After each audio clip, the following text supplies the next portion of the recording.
there's an order to things. There's an order on how things go. And usually when you have the owners of a team come out and they give a discussion or they give a statement, so to speak, or they discuss a big, important topic, what they say gets sent out, aggregated, discussed. And then lo and behold, what happens yesterday afternoon, we've got more sources speaking of the Northeast Ohio Transportation blog. I'm talking stadium. I'm talking what the Haslams had to say at the owners' meetings yesterday. We didn't even make it to the afternoon, and there's sources speaking to the Northeast Ohio Transportation blog. There's an order on how these things go. They say something, and then what happens? It's more information getting sent out. That's not a mistake. That is not a coincidence, as these things have an order to them. And as we continue the discussion on the stadium, I know Ryan's a little like me and like a lot of the fans, right? It's just beating our heads against the wall. You and I are not involved in these discussions. You and I are just waiting to see where am I going to go to watch the Cleveland Browns play football for the next maybe 30 years. I'm not downplaying the importance of these discussions. I'm not downplaying the importance of this topic, because stadiums are why teams leave places, or the comfortability of the fans, what it's like to be able to go to the stadium, right? Economic development. These are all very important things. But there's an order to how they all happen. And I click on the blog yesterday, and Ryan, we got even a little more information on the stadium that you and I will discuss. I've got more NFL things. We didn't get to this yesterday. NFL.com. The best positions for this upcoming draft. I know we don't have a first-round pick, but there's still an importance to that. Ryan, 7 rounds. 257 picks from Matt Miller on a mock draft. Where's the 7-round Mel Kiper? I don't think Mel quite does that anymore. Mel's kind of an older guy. You know, he's got to pick and choose here. We've got Mel's mocks, but we don't have first-round pick for the Browns. Matt Miller, who I've followed for a long time. He's over at ESPN now. He did all 7 rounds, 257 picks. Almost none of them will actually come to the Cleveland Browns, but nonetheless, I still want to look at it, and I will tell you where Ladd McConkey went. I know that's the only thing you really care about with this mock. Absolutely. We got the Cavs tonight. We got a boost for the wine and gold. We'll get to the Immaculate Grid. Bearing the lead. We got Ben Axelrod coming on at 10:15. So Ben and I got it. It was funny. Ben and I were going back and forth a little on Twitter yesterday in a good way. I love my conversations with Ben. And I messaged him. I'm like, all right, we need to have a conversation. I can't do this over Twitter with you. So he's going to come out with us at 10:15. He and I differ on some big things with the stadium. He and I agree on some big things with the stadium. Awful Announcing's Ben Axelrod coming up at 10:15. Ryan, should I take it as a shot or not? You and I have never been on Awful Announcing. That's good, because I guess we haven't screwed up, right? I mean, I don't really know the guy, so that's so Awful Announcing is meant to be like calling out people for like bad takes or bad. Oh, then that's a good thing. That's what I'm saying. That's what I'm saying. Maybe it's a good thing we have not been on Awful Announcing yet, but we'll have Ben on coming up at 10:15. Yeah. Bracket, grid, morning update. We got it all for you right here on Big Play. Welcome to the show, everybody. I am Matt Fontana. He is Ryan Tyler. Good morning. Happy to have alongside more stadium talk, man. It's more. And Ryan and I were discussing this before the show started, is we're getting close to that line, I believe, for a lot of people. We're getting antsy. I don't want to say you're getting upset, but it's all just a bunch of hearsay at this point. We go off what the Haslams said yesterday. We go off this report that I want to dive into from the transportation blog. And we're just trying to connect dots. And I want to say this, and I need everybody to listen to what I'm about to say, because it's going to come off disrespectful, and I don't mean it disrespectfully. This is with the utmost amount of respect to the Haslams, to the city of Cleveland, and all that. There is misinformation out there. And it's not misinformation that they're lying. It's just that this is what they're operating with today. These negotiations are going to go on for a long time. So when I see and hear what the Haslams had to say, when I read what's in the blog this morning, or it came out yesterday, but we'll get to it this morning, all of these things can change at the drop of a hat. All these things about what the Browns are looking for or what the city of Cleveland is looking for, this could all change like that. So the information that we are working with is just about right now. And it's posturing and it's them negotiating. Ryan, it comes back to, honestly, the comparison that I thought was, When you hear the Pittsburgh Steelers say a month ago that they're all in on Kenny Pickett, and now he's not even on the team and they have Russell Wilson and Justin Fields, you could step up and go, well, they lied. They're liars. That wasn't what they planned on doing. My thing has always been they were operating with the information they had at that point. It was a famous debate on my last stop, right? Danny and I and Nick, we would argue to the nth degree about when Andrew Berry came out and said Baker Mayfield's the starting quarterback for the Cleveland Browns, and a month later they traded for Deshaun Watson. My whole thing was that is what he believed at that time because that's what they were operating with, and things changed. That over this that is going to take forever. This is not something that's going to get figured out within the next, I don't even think the next year. We are talking about 2025 about when I actually think we'll get substantial, real information about what's going on with the stadium. So the problem is that you and I and everybody were just on this roller coaster up and down, waiting for any little piece of information to come out, waiting for some random Twitter thing. Oh, I heard this, or they're doing. They don't know. They don't know. The Haslams have their position. The city of Cleveland has their position. What I need them to do, hopefully, is find a middle ground. And if they can't do that, gear on up and get ready to go down to Brook Park, Ohio, because that's where we'll be. And I'm like, us trying to figure this out, it can be stressful. It can be annoying because we want this to be quick. You want to know where your football team is going to be playing. There is no slam dunk answer in this. Brook Park's got problems too. That's not the perfect solution. As much as people want to act like it is, it really isn't. And then, of course, we know the litany of issues about staying in that stadium or renovating or the dome. All of that stuff. There's no perfect answer. If there's a perfect answer, it'd be done. You know what the perfect answer is, Ryan? To build a brand new stadium in downtown Cleveland. What are you going to do? You going to tear the post office out? I guess that's not happening. We know Burke's not happening. Find me another plot of land somewhere. I don't know. I'll tell you what. I know nothing of civil engineering. A couple $100, and I'll just drive around the city for the day, and I'll just find you some spots, okay? How about that? I'll find you some spots. Have we thought about down off of Lakeside? There's a couple abandoned buildings over there. Is that enough space? Okay, I don't know. Give me the day. Haslam's got to pay for my time, and I will drive around the city, and I'll find you another spot. Because that is the answer. That is the answer that we cannot have. A new stadium in downtown Cleveland.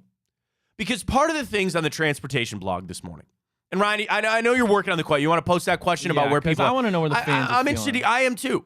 Like, are you sick of this stadium talk, or are you one of the people that you are, like, in on every single word that is being said? You're trying to detective this. You're trying to get it figured out. I'd love to know where the fans are at with it.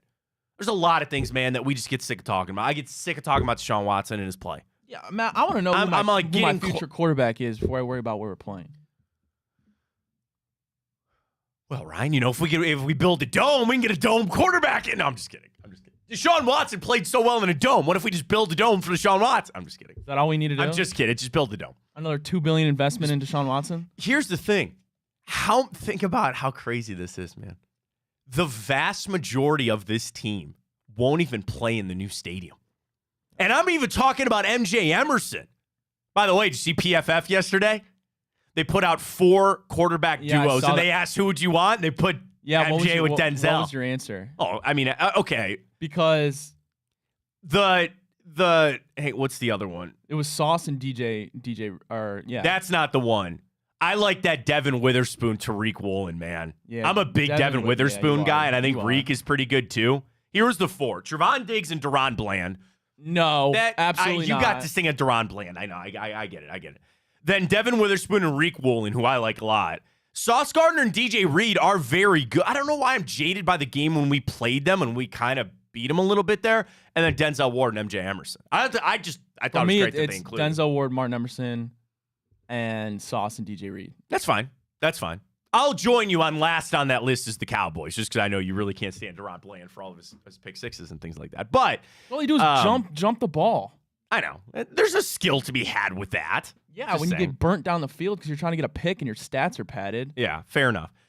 But, okay, so we started about MJ Emerson because the whole point is that this team is currently constructed. There might actually be 3 guys on this team that'll play in the new stadium. I don't feel like it's a crazy statement that Myles Garrett won't actually ever step foot as a player on the field at the new stadium, wherever it might be. So we're so far into the future. Our question, I think, is right now, how much do you actually care? The team is not leaving. Let's start with that. This is not Jacksonville, who is holding up the city for a stadium, and if they don't get it, they're about to become the London Jaguars. I'd throw up. Which kind of fits, does it not? The London Jaguars? Does that not? They should be the Werewolves.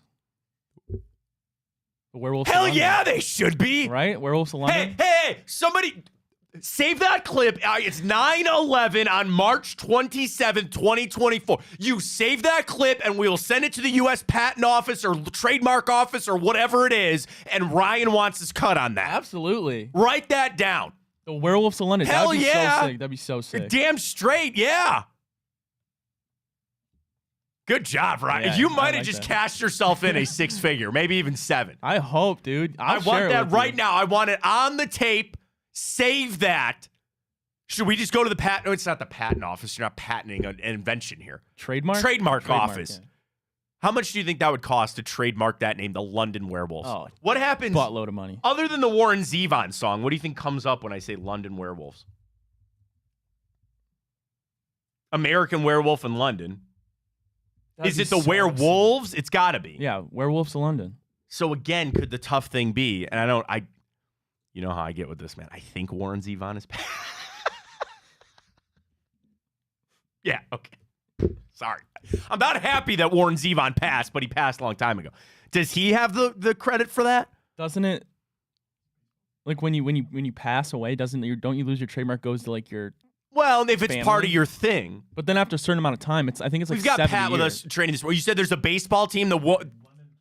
Damn. Wait, in London, Canada? Ontario, Canada. All right. London, Ontario, Canada. There's the London Ah. Werewolves. All right. I mean, we can get around it. we'll get around it. We'll work on that. How that was? Oh, Jacksonville. We're talking about the stadium. So the stadium, Jacksonville's actually got a legit case to be like, we will leave and go somewhere else. Kansas City, the Chiefs are not leaving KC, and they know that. One of the ploys here, they know the Browns are not going to leave.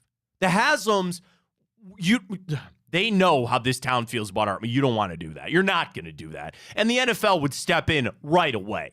So the Browns, when you start that they are not leaving Northeast Ohio, what's the next step for the Haslams? Well, we'll go to Brook. That's the best that they can do in these negotiations back and forth.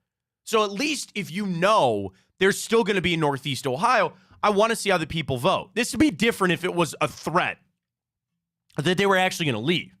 So our question this morning is, how much do you truly care? How much do you truly care if they stay in Cleveland or go to Brook Park or a dome or this or that? How much do you actually care? Early consensus is don't. They don't. I don't know if I buy that. Okay. Well, what's your vote? I care a lot. I care extremely. I extremely care. I do. This is big. And I guess, okay, if you're the average fan, say you're an East Sider, right? You're like, well, I'm either driving downtown or I'm driving to Brook Park. It really doesn't matter to me. Then the people that, I guess you would have to vote extremely or little if you're like, I really, really, really want a Final Four and a Super Bowl and all that other kind of stuff. Yeah, that's what I want. There's probably a group that don't care from like where they go to watch the game. And then maybe they're like, yeah, I want a brand new stadium. I'd like to go to a new place. I'd like to have new seats or a new loge or things like that. But the people that say they don't care at all, I don't know if I buy that. I think they're sick of it. I think they're sick of the discussion and knowing that there's no end in sight. It's going to drag on and drag on. I care a lot. Because I want this team in downtown Cleveland. The thing that I want, I've said it over and over again, that I can't have, is a brand new domed stadium downtown. I don't care about the dome anymore. I've completely jettisoned that into outer space. You want a dome? I don't care. I want them in downtown Cleveland. Okay. Just piecing this together. Are we sure that that is completely out of the table here? Are we sure that it's unequivocally out that they build a new stadium downtown? The Haslam said that. They said that. And if you're talking about the hang up with the city is money, then what is it to go back and ask for even more? I got this like nagging, and maybe it's just me wishing and wanting and hoping, but I've got this nagging thing. You're telling me of all of downtown Cleveland, they really can't find a spot elsewhere? The other idea would be go play somewhere else. Has that not been explored, to just tear down this? Again, it comes back to they can't put a dome on that spot. Supposedly, allegedly, they can't handle it. Why? I have no idea if this is true or not, that where Municipal Stadium is at, it was an old landfill, and the ground is not stable enough to handle a dome. I don't know. Because of the weight? Yeah. I don't know. And maybe now in today's day and age with all this new fancy dancy stuff, I mean, don't they just have like fancy tarps that they put over it now? Right? I don't know. I have no idea. I really don't. Maybe it's out. Maybe it is. Some of the things out of the Northeast Route Transportation Bill, I'm not going to read through the whole thing, but some of the parts. Ken Pendergrass posted this yesterday, and I love Ken getting a little juice on some people here, because he posted the title, "The Browns likely to go to Brook Park, ... if these things happen." So basically, okay, they bought the Brook Park spot. Here we are. A source close to the Browns told the blog, the stadium with a roof is the priority because it makes the venue a year-round facility for a variety of events, including the NCAA men's and women's basketball tournament, NCAA football playoffs, other bowl games, gymnastics competitions, international soccer friendlies, and yes, eventually, maybe a Super Bowl. Indulge me, if you will, for a second. I'm going to rip a hole in every single one of those. Okay, number one, NCAA men's and women's basketball tournament. That don't really have much for you. You would probably get a Final Four. You would get one, right? They've gone to Detroit. They will go to Chicago, or not Chicago. They'll go to Indianapolis. You would get one. Now, again, and I'll get to this with the Super Bowl, you are joining a list of 15 that you're just waiting for one cycle to come on through for, okay? That's number one. Number two, NCAA football playoffs. Probably not. They're going to the Peach Bowl. They are going to the Sugar Bowl. They are going to the Rose Bowl. These bowl games have been around forever. Part of this expansion was using those bowls as the playoffs to get there. I know there's more games, and here I am sitting. Eventually, we'll be to a 32-team playoff, and you're going to need every bowl site you can get. They'll be over at Byers Field playing in 1 year because they just need sites. Okay, maybe that one's not as far-fetched. Okay. Next up, gymnastics competitions. Sure, I got nothing. Great. Okay, sure, I'm sure. International soccer friendlies. Ryan, do they not have to play on grass? You're not asking the wrong buddy. I don't know anything about soccer. And maybe that's just the World Cup. Maybe that's just the Premier League. I was under the impression that soccer is played on grass, other than like the MLS. And maybe they will do the crazy thing that Arizona does and grow the grass outside and then bring it on in. You really want to sign up for turf in today's day and age? What is the one thing everybody's bitching about? Wait, are we talking about World Cup matches? It just says international soccer friendlies. Friendlies. So that's like Team USA is getting ready for the World Cup and they play, Team Canada or something like that. Can international friendlies be played on grass? I would say Google turf rules for soccer. I see all World Cups have to be. World Cups I know have to be played. And the World Cup is obviously you missed that boat, but they weren't coming. Well, no, because that's the thing too. They're playing the World Cup at East Rutherford, and that's got turf. I don't know, this whole thing. And the final thing is Super Bowl. Yes, you would get a one. I'm pretty steadfast. You would get one. Detroit got one. Minnesota got one. They will not get another one until they build a new stadium.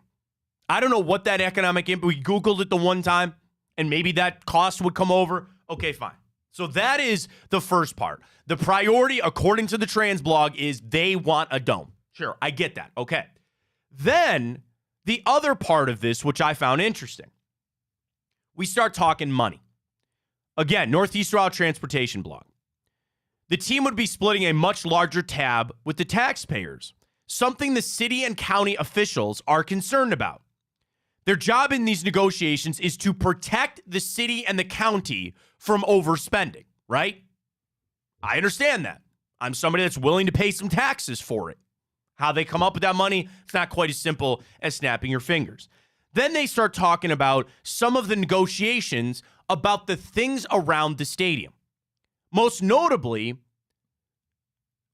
the parking, and if they built this up in Brook Park. And I'm gonna parse through what it was in the blog.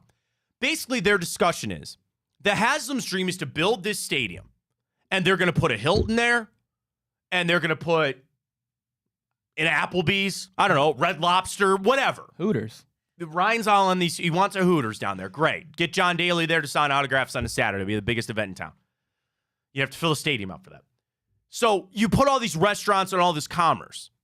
The question is who gets that money? Because the parking, City of Clinton, that's theirs. If the Browns went to Brook Park, would Brook Park give them, say, this is your land, man. You do what you got to pay us for it, but here it is. Then the Haslams would be inclined to do that because they would sell a Hilton on that land. They would sell the restaurants on the land. You put some shops in there and people are going there and spending money. They're charging rent for these places. They would then get more money. That would be the hit that you would need to make for a $2.5 billion stadium. And then Brook Park would probably say, even if we lose the commerce in this small area, people got to stop at a gas station on their drive-in, or they're not going to stay at that hotel. They'll stay at another hotel. Or what more money could we get from Hopkins? That would be their in on this. And I'm sure Brook Park is coming up with every reason possible to try to get it done. The other thing, they're still in Cuyahoga County. So while Mayor Bibb is the mayor of Cleveland, who's that? Is that not Chris Ronayne? I didn't even know if I voted for him. I think I did. I don't know. He's like the county executive or the county commissioner or whatever. He's involved in this. What's he looking for? What does he want to try to do? And then there's also the state level. No matter what the Browns do, whether it's Brook Park or Cleveland, they're going to go to the state of Ohio and go, you got to kick us something here, man. You got to do something here. And with our, then it gets how much taxes are spent, how much money can you get for this, how much money you get. That's where they're going around in this. So I think the two things that I really, not learned, because I think the first thing of being them wanting a dome, I get. Okay, fine. But then the other part was the revenue splitting, the revenue sharing. What does that look like? Is that something that the city of Cleveland would acquiesce to? Could they give that up? And these are where you need smart money people to sit down and go, all right, we'll give them the parking and then we'll only pay X number of dollars. And the Haslam's counter offer go, no, you can keep the parking, but we want this amount. They got to figure all this out.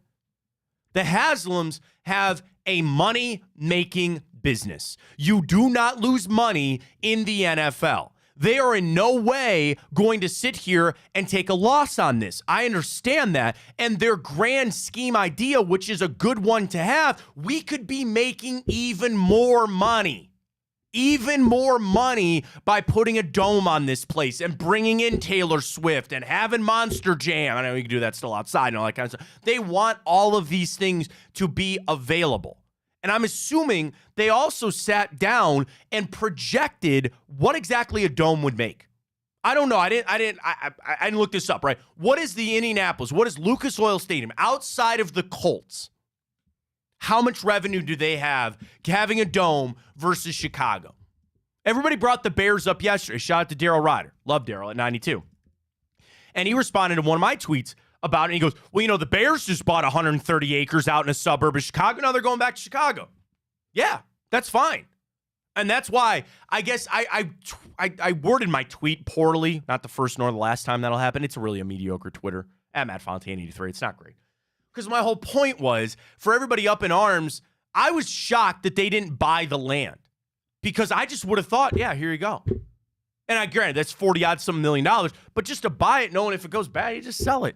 Sell it to somebody else. I think Ben said, just put a Topgolf there. I don't know. Figure it out.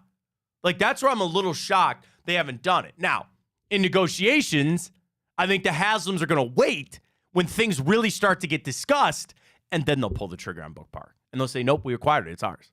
It's ours. It's ours now. We are nowhere near the end of this. Am I wrong about not finding another place somewhere downtown? Like, and I think they even mentioned this in the blog about not being able to find, like, okay, here it is. In the blog, is the site, the Brook Park site, is that still the best spot in a ballpark village? Not according to Tom Chema, who is an executive director of the Gateway Economic Develop Corporation, the Gateway Project. He led the construction of the baseball and basketball arena in downtown Cleveland. And he says the 50-acre site of the existing main post office on the other side of 90 is a better stadium location. He tells the blog, it doesn't make good economic sense to build a football stadium next to an auto plant, an Amazon distribution center, and an airport that nobody flies out of. But if you build a football stadium where the post office is, it extends downtown past the highway. What have we not ever had? You come in on 90, nobody looks south. There's a prison over there. It's minimum security. There's the post office and the minimum security, what do they call it? Not jail, like a penitentiary? No. It's like a fancy name for, like, correctional institution. Thank you very much. Pat's already helping us on day one. Correctional institution. Shout out to those fine people. Hopefully they're getting corrected. You got south of that, you got nothing. You got the steel plants down by the river, up 77. You got the post office and the correctional institution. That's it. Tom says, I think it makes perfectly good sense to move the post office out to the airport from a post office point of view and from a land view. Do that. Right. That, like, I'm telling you, that would be my thing. That's my pitch. You do extend it out, you keep it downtown, and then you build your brand new stadium while you're still playing at Cleveland Browns, and then you just move on over. And then you give that land back to the city of Cleveland and go, here's your lakefront development. That'll never happen. It's never going to. But here's your land back. You can do whatever you want with it. There's your solution. What's your problem with that, Ryan? $2.5 billion. You're talking about $2.5 billion, and maybe even more because you'd have to tear the post office down. I'm back on that. I'm going to keep pushing that. I still feel very strongly they're going to stay in downtown Cleveland. I'm not buying Brook Park. I'm not. For a lot of reasons. I think it's downtown Cleveland. I think number one is still renovation. But everybody watching and listening to this, remember I said this. I am not dismissing, and I don't know if they are either, the potential of a brand new spot downtown. The issue there is the money. It's all the money. Do you want to know something else you can watch for? Watch when this weed comes through. Watch when this weed legislation finally, which I don't know why we're waiting on it, it's supposed to hit this fall. See how much that is. Okay? And the sports gambling and all that, and I know all that money's supposed to go to education. I think we got to find a way. I think they have to find a way. All right, let's keep going with football. I teased Ryan a little bit earlier about a 7-round mock draft. Our Twitter question is up, at Matt Fontana Show. Where are you at with the stadium stuff? You want to update that quick, Ryan? Yeah, people do not care, Matt. Really? 59.4% don't care. Devin on Twitter, I would like to see how many ticket purchases are from the Cleveland area versus outside of the Cleveland area. For me, Brook shortens the drive, but brings better parking. But the days of the Muni lot and the pit, we won't get those back. Captain Brownie, move it. As someone who drives to the games, you can make the tailgate epic. Went to Indy, the stadium is surrounded by parking, a great experience. People are up in arms about this parking. Well, no, and that's, I think, to go back to the blog about who controls the parking. Muni lot is really good for tailgating. What you hate about Muni lot is you got a 15-minute walk out of the stadium to get over there. What you would dream is you turn around and you're at the front gates there. Again, we talked about yesterday. Anytime they show an aerial shot at Jerry's World, it's just a sea of parking. I like the walk though. I know most people don't, and then No, you have your people who aren't as capable of walking as others. And I enjoy. There's like a nostalgia factor for that, right? There's something about sneaking that last beer out with you and walking stumbling past, after a win back to your car, walking past Cleveland's finest. Hopefully, you have DD on that, Ryan. You're not getting in the driver's seat. You're in the back seat there. Of course not. But there's an element of that, and it was because that was the best we could do. Because okay, let's call it for what it is. What are they going to do then with Muni Lot? Bro, nobody parked there. I drive by it every morning. I'm not joking, maybe an eighth of that lot that gets filled all the way to the west. Yeah. And that's it. Yeah. That's just going to become a giant way. And I know they use it for other things. They use it. You want to know the thing I catch them using all the time? They use it to help train snowplow drivers. I see people doing just normal driver tests. Yeah, driver tests. They do. They literally built it up where they do the maneuverability testing for Cleveland police. Like you want to ride in the motor brigade, or not motor brigade. What's it called? Whatever. You ride the motorcycle. You got to do a test in there. Then they also now have a setup for if you want to drive a snowplow for the city of Cleveland, you got to go past your maneuverability test there. And they do the the food bank. The food bank does their passing out there for a lot of people. What are you going to do Muni Lot? We could build a mega big play studio. We do that. Take that on over. We'll see. So a lot of people don't. I think it's out. So the question about how many people are outside of Cleveland buying tickets, as far as like out of, the majority of Browns fans do not live in Cuyahoga County. Right. So maybe they don't care. I would just, dude, you could put a sea of parking over there. I just 480 and 71 can't handle the afternoon rush. They can't handle the afternoon drive. They can't. And it's a Sunday, and the parking is ass over there at the stadium now as is. I guess anything would be better. Not all in a Brook Park. Something about it. All right, you want to get to this? You want to catch a break, do more football on the other side? Let's catch our first break of the morning. When we come back, I've got a 7-round mock draft I want to get to, strongest position group for this draft, and we got to flip over to some Cavs. Very interesting article from Brian Windhurst this morning. Brian ran through a lot of players, 20 players, with the most to gain or lose this postseason. Oh, God. Of teams that are in the playoffs. The ones to gain or lose the most. There is a Cavalier on this list. Of course there is. Is it a Cavalier that you think it is? Hold that. We'll get to that when we come back. Our Tipico boost. I don't know. Not yet. We'll get to it. Cavs back in action against the Hornets tonight. We'll get you our 3-leg boost coming up with our friends at Tipico. Folks, sign up with that code Fontana100. Deposit and bet $25. You get $100 in bonus bets.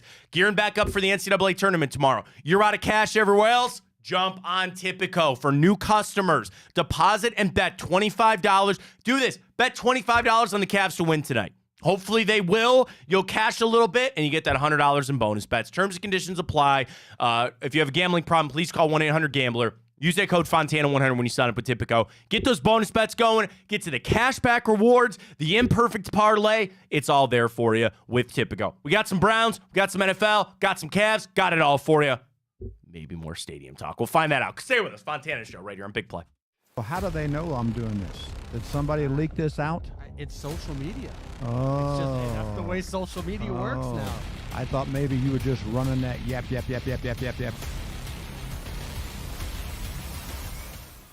Welcome to Big Play, a sports media team that started back in 2014, and now we're not in a garage. Look at us, incorporating some of Cleveland's favorite sports personalities, bringing you fun and compelling content from downtown Cleveland. Coming to you live from the shores of Lake Erie and Burke Lakefront Airport, join Team Big Play for all the best sports talk in Ohio. Check us out on social media at Big Play, bringing you fun and compelling content from downtown Cleveland. Anthony Schlegel, just how physical he was. You saw the girth and the power and everything he was bringing to the table, especially when he was a nice beefy 255 playing middle linebacker. We were called soft last year. You don't want to be soft, especially when you come to the playoffs. So that's going to be a process throughout this season of establishing us as a harder team here in the How does an Ohioan build the perfect parlay? Who's got something? Big guy's looking for long odds. The kids in Columbus are covering better than anyone, and at even odds. If it's even, I'm leaving. Listen, our championship DVD starts today, all right? Dude, I just got an invite to a Cincy playoff watch party. Shut up. Cincy, State, Cleveland, the perfect parlay. I'm a genius. For the best odds on Ohio sports, bet with your cojones. It is Spanish, dummy. Bet with Typical Sportsbook. I don't buy into this nonsense, this conspiracy nonsense that he's got his money and he's dogging it. That's ridiculous.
I think I piqued your interest on this Cavs thing. You want to start with that? We got more NFL. I've got a 7-round mock from Matt Miller, strongest positions in the draft, and continue on our question this morning at Matt Fontana Show. How much do you actually care about all this stadium discussion and situation and all that? Vote on that at Matt Fontana Show. We got Ben Axelrod coming up at 10:15 awful announcing. We will talk more stadium with Ben.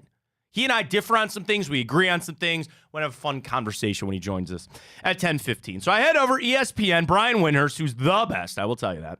Windy puts out the 20 players with the most to either gain or lose in this postseason.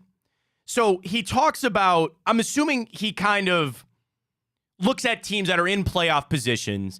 And yes, he put Jason Tatum on this list, right? What's on the line? And Tatum, with his contract, he's on his way to breaking Jaylen Brown's record-setting deal, the Supermax. The past 2 seasons, Tatum and the Celtics have gone out with a whimper. Good. Jokic, what's on the line? He's staring down the barrel to win his 3rd MVP, legacy, things like that. I get it. Zion, Joel Embiid, Jimmy Butler, Shai, Kristaps Porzingis. Is Kawhi on there? He's got to be. Yes, there are actually 3 Clippers on this list. Oh, oh my God. Harden, yeah. Paul George, and Kawhi. Do you want to read what Brian writes about Harden? Yeah. What's on the line for James Harden this postseason?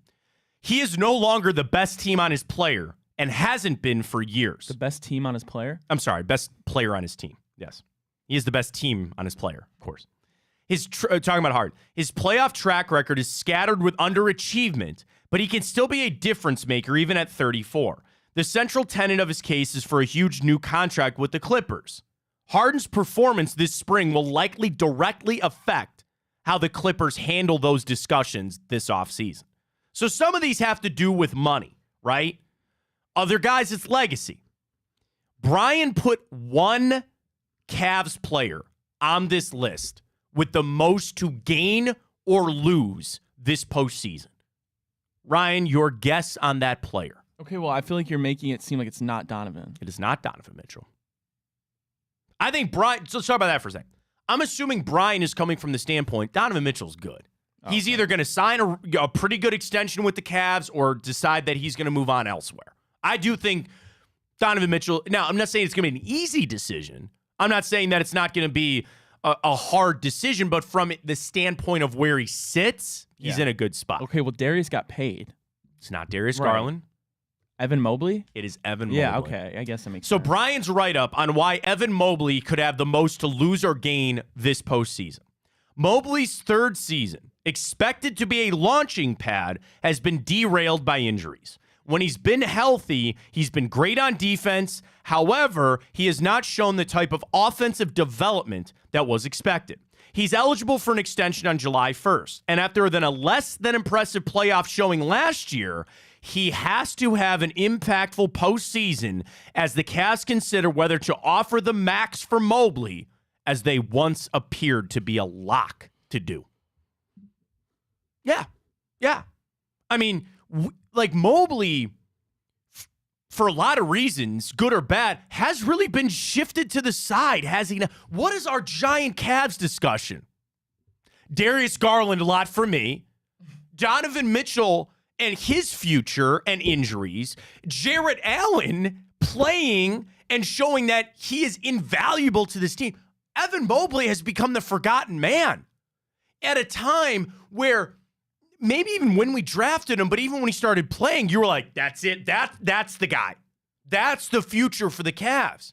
We all had that little belief, at least for a split second, that your future star was going to be Evan Mobley. Now, I still leave that door open. And I understand that it might not necessarily be the ceiling that some projected. I jump onto, he's 22 years old. He's already an elite defender. And there are some things. They're small. They're individual plays. But there are some that I go, ooh, that game in the Hornets. I tweeted it. He faced up on that guy, turned his back, spun, done. Can't even touch him. And I think he got fouled. Did he not? I think he did. The length that he has. Some of those little, baby hook, J's, the Dr. J, the sky hooks, some of those that I see, I go, ooh, that's it. I'm not giving up on Evan Mobley. I'm not at all. The Cavs are in a different situation. They're not giving up on him either. But are you going in on the Supermax? For a rookie scale Super A, hasn't made an All-NBA team. Those are hard debates to be had. The other thing about Mobley that really cost him was I think there was a world he could have been all defense. Now, the Supermax only counts if you win Defensive Player of the Year, correct? It's all NBA MVP. I don't know. Or I think it's, let me, hang on. What triggers super? You know one of the first things that pops up? What triggers war in Europe? Is that where we're at in today's society? What triggers the Supermax in the NBA?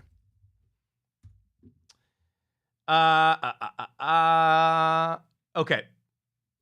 Do you want to go to VillanovaLawReview.com? Because this is exactly where it is. So obviously he counts to the Supermax because you drafted him here, and he is. The additional Supermax eligibility requires that a player must have been named to the NBA All First Team, Second Team, or Third Team, MVP, or Defensive Player of the Year. It is not all defense. You have to be the DPOY, All NBA, or MVP to get your Supermax. So he's out. That was not going to happen. So the money, and I think Evan Mobley obviously realizes this was not the big season that he expected. Is there a chance that he could just say, I'll play one more year on my rookie deal and bet on myself? I mean, that's tough when you're facing, he'd get $130 million, right? I mean, does he really have a choice? He could decline it. He could say, I'll play one more year. He still has one more year on his rookie deal. Yeah, I know. Next year. But that's what I'm saying. That. When somebody's slapping $130 million guaranteed in front of your face, you're taking that money. Not full. I don't think it's. I see what you're saying. You know what I'm saying? Evan Mobley could say, you know what? I didn't have a good season. But at that point, you sign him to an extension, and 2 years in, if you got to redo it, you'll redo it. That's a good problem to have. Isn't that what Okoro did? I think they just signed him to a 1-year extension, I thought. I don't know. I have to look it up. The NBA contract is very hard to do. But would you agree with Brian that Evan Mobley has the most to gain or lose this postseason? Yeah, I mean, if you're looking at it from a lens of, he's obviously not legacy yet. You don't have to worry about that. He's so young. But the problem is, you mentioned it with Evan Mobley. Yeah, you see flashes of it, but it's been so inconsistent. And sure. And thank God he's an elite defender, because the most useless position in the NBA is a forward that can't shoot at this point. Well, and that's where I'm hoping that outside game that we discussed so much with him eventually starts to... Yeah, well, I thought it would have been here by now. I mean, I understand he's young, but this is his third, fourth year in the league now? Right. And it's been way too inconsistent for me to bet on that it's going to get that way. I guess maybe. Yeah, I guess possibly, but... And I understand he's a freak when you look at it from an athleticism point of view, and you see flashes of it that he can be great. And I'm not comparing him to what I'm about to say by any means, because I don't want to get canceled. Sure. But I've seen JaVale McGee do some crazy athletic things. And all I'm saying is that dude's far from a great player. I agree with you. I completely agree with you. And that development, you want to see more time. It's at least at a point where you're intrigued to see more time, and we'll see how it goes. I'm very intrigued, right? I just for me, it's I understand Evan Mobley's an amazing defender, but Yeah. I just don't think people fear going at him. On the defense? Yeah, I don't think they do. I understand that. I understand he's an elite shot blocker. You fear against Jared Allen. Maybe guards do. I don't see bigs not. Well, that comes back to the toughness discussion, all that kind of stuff. I mean, he's skinny. There's there. Well, speaking of intrigue, right? Yeah, let's go, Cavs! Let's go! We are required to again take the over. I don't know what else to tell you. 206. Now, we got it by the skin of our teeth the other night. What I am hoping for is that the Hornets can score a little more at home. I would believe that. Here we go. 3-leg parlay cooked up for you tonight here on Tipico. Number 1, over 206. Number 2, do we put Karras in there? Karras LeVert over 1.5 threes. He's been ice cold, but he's been shooting. So we have to hope he's going to knock down a couple. And then the leg that just Prince cash. The steadfast is what Jared we call Allen, it. 12-plus boards. So here's where we're at.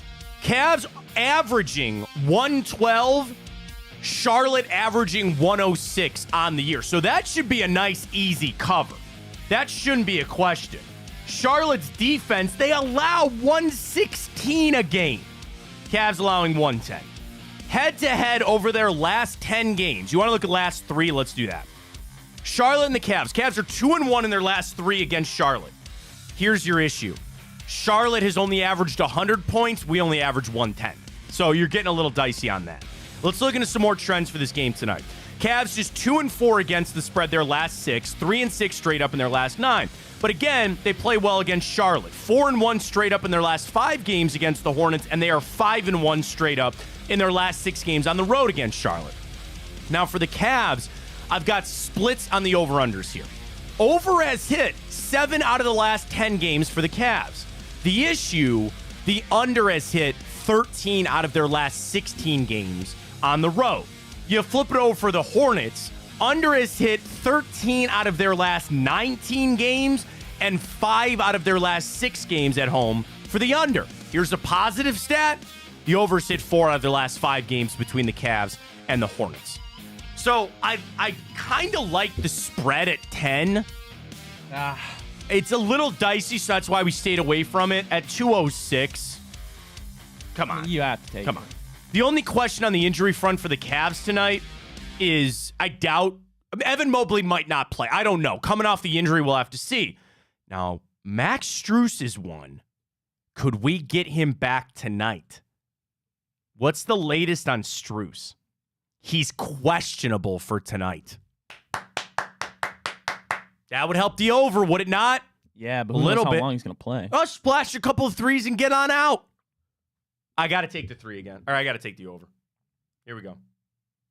Already bet it. It's already in there. There we go. Fontana 100. Use that code when you sign up with Tipico and get rocking for tonight. All right, Matt, tell me about Lad, please. Let's go. Let's get to it. Mock draft, Matt Miller, 7-rounder. Here we go. Caleb Williams 1. Jaden Daniels, pro day today, by the way, at 2. Projected trade for Matt Miller. Minnesota goes up to 3. Don't even know. To take Drake May. Oh, thank God. What? I thought you were going to say J.J. McCarthy. No. Take up Drake May. Which, would New England really do that? I don't know. Denver moves up to 4 with the Arizona Cardinals. Ew. J.J. McCarthy. Quarterbacks 1, 2, 3, 4. That is disgusting. Here's the write-up. McCarthy is a tough, instinctive, accurate quarterback. Okay, wait, just for a second. Take a step back. Take a step back. God. Take a step back. Take a step back. He's tough. If tough. If J.J. McCarthy gets drafted before Marvin Harrison Jr., I will throw up on my floor. Marvin Harrison Jr., 5 to the LA Chargers. Ew. Matt Miller writes, McCarthy is tough. He's a badass. You know, that's me. Instinctive, accurate quarterback with plus-level mobility and great play from the pocket. Matt Miller. I'm not saying he's Drew Brees. Oh, my But goodness. his style of play would fit very well with what Sean Payton ran in New Orleans. And now he is, of course, in Denver. Get out of here. If you had to place a bet, do you think J.J. McCarthy is going to go to the Vikings or he's going to go to Denver? I think I keep saying everybody thought Vikings. Everybody said the Vikings were all over him. I think he'll go to the XFL after his rookie deal. Wow. McCarthy is relatively inexperienced with just 28 college starts, though. You know about Bill Parcells' list of he had a requirement for drafting quarterbacks. You know about that? No. Bill Parcells' list for quarterbacks. I think it was Bill Parcells. Parcells' checklist for drafting a quarterback. You want to run through that? I know I'm burying the lead here on your lad guy. We'll get to it as well. So let me find the. Okay. What the hell? Wait, where is it? Bill Parcells' checklist. I got to hang on. The article has it, but I just want to. The commandments of a quarterback. I've completely derailed everything. Okay. That can't be it. No. All right, I'm not going to be able to find it. He had this thing about you had to start a minimum of X number of games. Like, he wanted all these things. Like, he wanted his quarterback to graduate. Like, Bill Parcells had this list of the quarterback commandments that he looked for in a guy. He wanted them to start X number of games. I guess this maybe is it. I don't know. Don't be a celebrity quarterback. Don't panic when you're in chaos. Get your team into the red zone and end zone and score. Learn how to manage the game. Throwing the ball away is a good play. Be the same guy every day. Know your players. Fat quarterbacks can't avoid the rush. Know your job. Cap. Clowns can't run a huddle and ignore the outside opinion. What, fat quarterbacks can't? Why? Case in point, Ben. You're right. That's probably right. So sorry, we derailed there on Bill Parcells' list there. So obviously no first round pick for the Cleveland Browns. Second round, number 54 in Matt Miller's mock draft. We all saw him at the combine. Frankly, because you couldn't miss him, T'Vondre Sweat, D tackle, Texas. He is a large human being. Would you like to know your pain, Ryan? Don't tell me. Lad McConkey. Oh, it's even worse, my friend. The Ravens? The Baltimore Ravens at 30. Get your boy, Lad. 30? 30. 30. No. 30. 30. 30. They're going to the Super Bowl. 30. 30. A lot of wide receivers there in the first round. Matt Miller's mock. Lad McConkey goes 30. Lamar's getting his first ring. Yep, there it is. Browns picks, if you're interested, please. 54, T'Vondre Sweat, tackle, defensive tackle, Texas. 85, third round, Trey Benson, running back, Florida State. I don't know. We signed a lot of running backs. 156, Tyron Hopper, linebacker, Missouri. 206, Nathaniel Watson, linebacker, Mississippi State. 243, KT Levinson, guard, Kansas State. Those are your picks for the Cleveland Browns out of Matt Miller's mock draft. No wide receiver, huh? Not a single one. I go over to NFL.com. The strongest position in this draft, according to Lance Zierlein. So what he did was he ranked all of the players and then came up with a point total to tell you what the best draft groups are in this draft coming up. Number 1, offensive tackle, 26 points.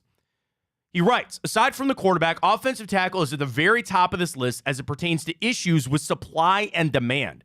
This position will be overdrafted due to demand, but this season's crop of tackles is strong, both in high-end talent and depth. Okay? I always am fine. I'm always good taking a corner and an offensive lineman. I think every draft I take a corner and an offensive lineman, but that's just me. And by the way, that was a 26-point total as Lance Zierlein's list. Number 2, wide receiver, 24.5. The top of the class, Marvin Harrison Jr., Malik Neighbors, and Rome, offer star potential, but there is a collection, an impressive collection of future starters available on day 2.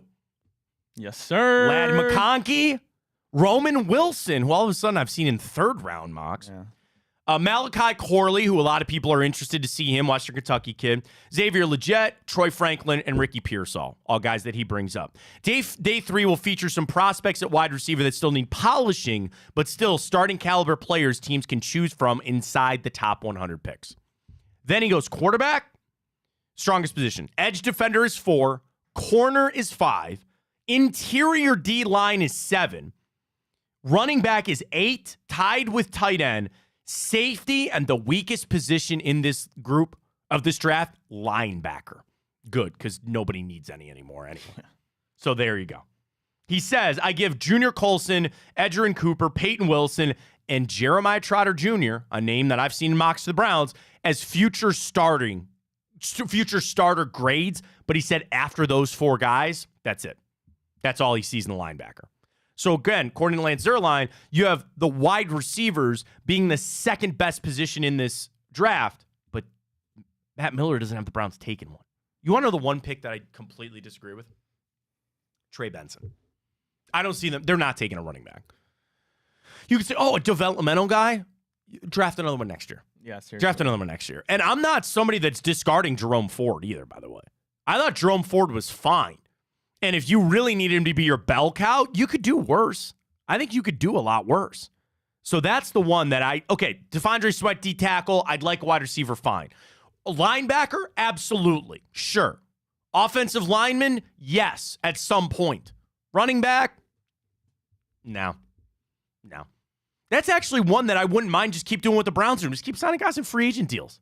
You could have brought DeAndre Swift in here. You know, you could have brought some of these second-level type of guys in here. I think it'll work out. And I like Trey Benson. Like, again, of this group not being, running backs, he would be a guy. I mean, he's probably, the third best running back in this draft? So is everybody just all of a sudden in on Juan Thornhill? Yeah, what's wrong with Juan? Or am I the only one? No, you're the only one. All right. I guess Sorry. So be it. If he sucks, then just go to Ronnie Hickman. I don't think Juan Thornhill sucks. But that's I don't. Fine. I just think he understand got the hurt. logic behind it, but dude's I'm not concerned. undrafted. I am not concerned in the least about safety. I'm not. right. I'm not. All right. I'm not. I'll save that clip. Dude, I'm telling you, if you start a secondary of MJ and Denzel and Grant Delpit, I will take that 4th guy just being a guy. And I think Juan Thornhill is better than that. I just think he got hurt last year. New system and all that. I'm fine. If you got to have one position, we're not in the same era of Ed Reed and these, these free safeties that you look at. I'm not saying it's not an important position, but if you got 3 out of your 4 starting defensive backs being extremely solid at what they do, I'll live with that. All right. I think Grant Delpit's a game wrecker. I'm a big Grant Delpit fan. Yeah. So you can't pay everybody. I'm not down on Juan Thornhill. I'll talk you out of that. Save that clip. We'll see how the season goes. All right, when we come back, we got the morning update. Plenty to run through. More Otani coming, all this. So Ryan's got all the stories. And again, 10:15, about 15 minutes away, we're going to be joined by Ben Axelrod of Awful Announcing. I'm excited to have just a conversation with Ben. He and I see on some things with this stadium. We differ on a few things. So fun conversation coming up with Ben at 10:15. Stay locked in for that. Fontana Show Big Play morning update is next. Well, how do they know I'm doing this? Did somebody leak this out? It's social media. Oh. It's just that's the way social media works now. I thought maybe you were just running that yap.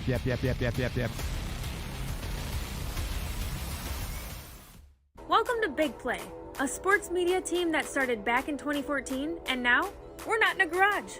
Look at us, incorporating some of Cleveland's favorite sports personalities, bringing you fun and compelling content from downtown Cleveland. Coming to you live from the shores of Lake Erie and Burke Lakefront Airport, join Team Big Play for all the best sports talk in Ohio. Check us out on social media at Big Play, bringing you fun and compelling content from downtown Cleveland. Anthony Schlegel, just how physical he was.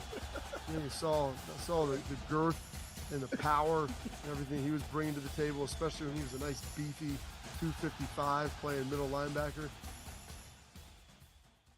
We were called soft last year. You don't want to be soft, especially when you come to the playoffs. So that's going to be a process throughout this season of establishing us as a harder team here in the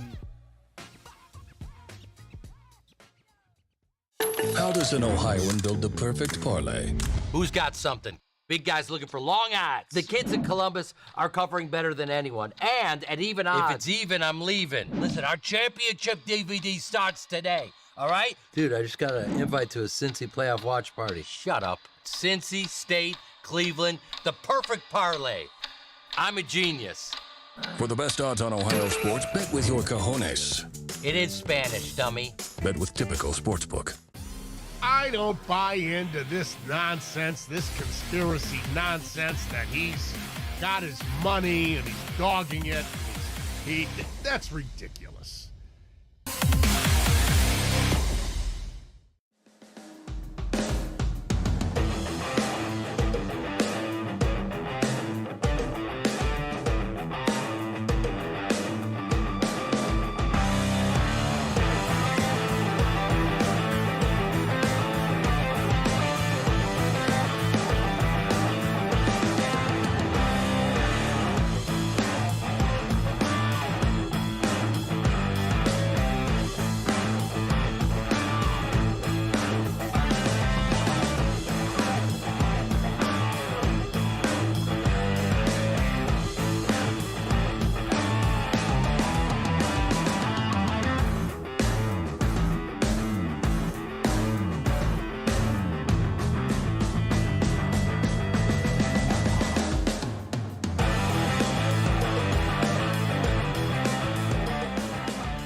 All right, let's get to it. Stories aplenty. Opening day around the... I feel bad, dude. We did an hour. We're on the eve of opening day. We haven't even discussed the Guardians yet. We got a lot coming up. Morning update. Ben Axelrod in 15 minutes. Talk stadium and all that.